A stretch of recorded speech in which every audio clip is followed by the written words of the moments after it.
Christopher Bell back on dirt in 2025. We'll talk today about the easing of restrictions from Joe Gibbs Racing that will allow it to happen, where we could see Bell, and who was likely the quiet and driving force behind the change.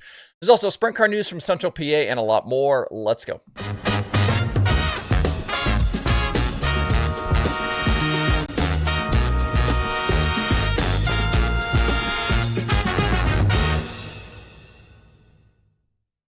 It's Tuesday, November 19th. I'm Justin Fiedler. This is DIRTRACKR Daily presented by Kubota Genuine Parts.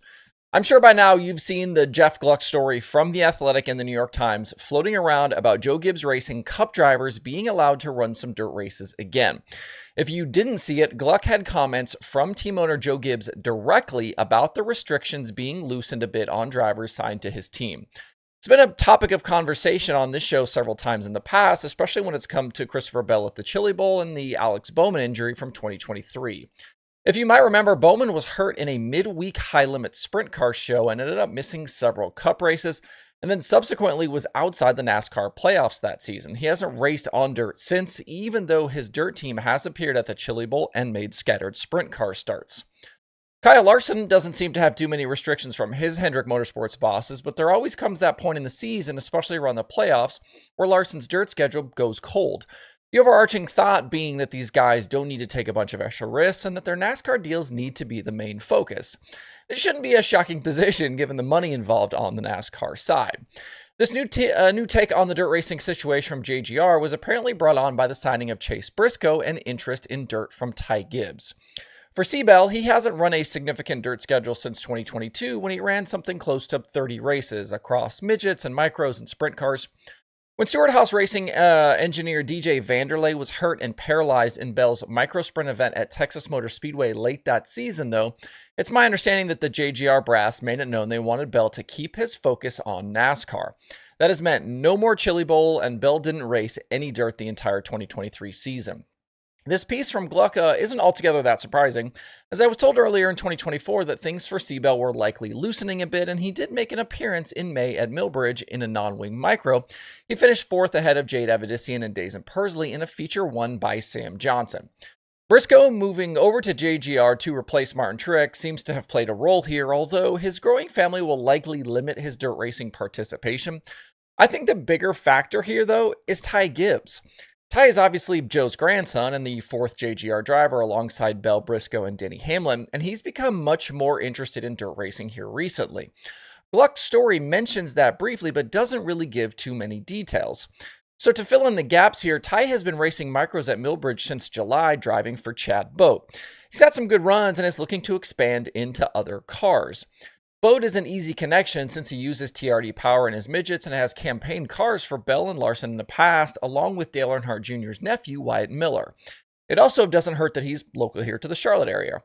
There are rumblings of a possible Chili Bowl appearance for Ty Gibbs with Boat, and Ty tested a 410 sprint car a few weeks ago here in North Carolina.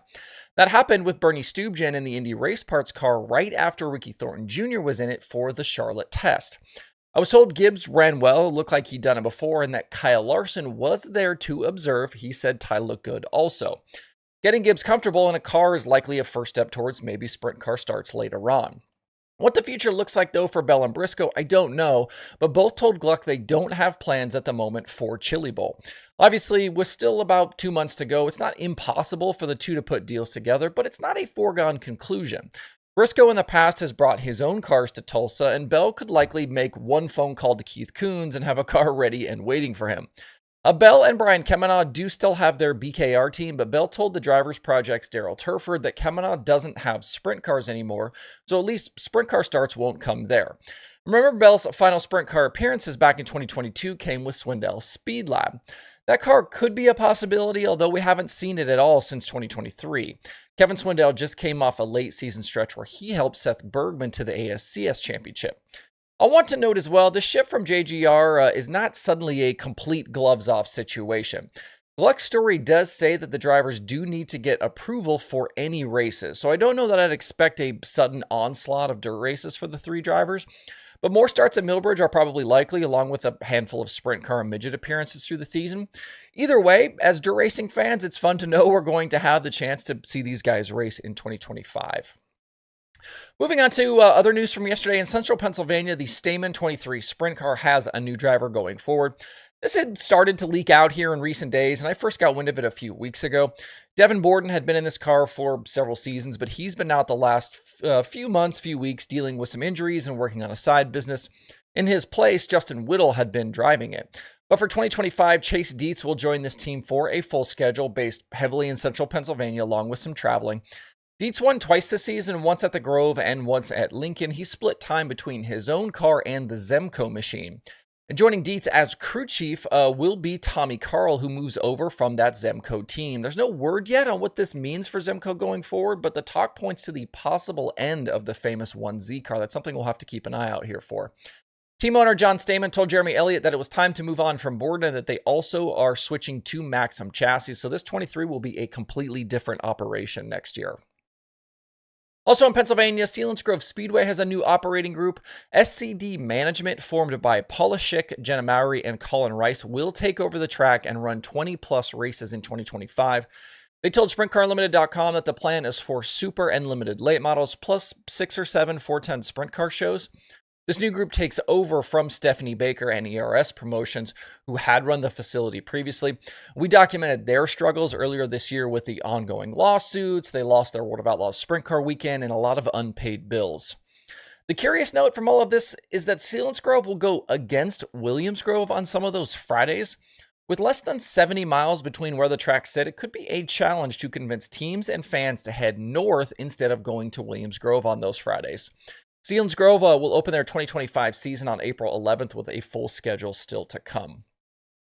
One more PA note for you. Expect sprint car driver Lucas Wolfe to have a new crew chief next season. On the heels of winning the World of Outlaws Championship as car chief for David Gravel at Big Game Motorsports, I've been told Stephen Ham Riley will be the new boss for Wolfe's team.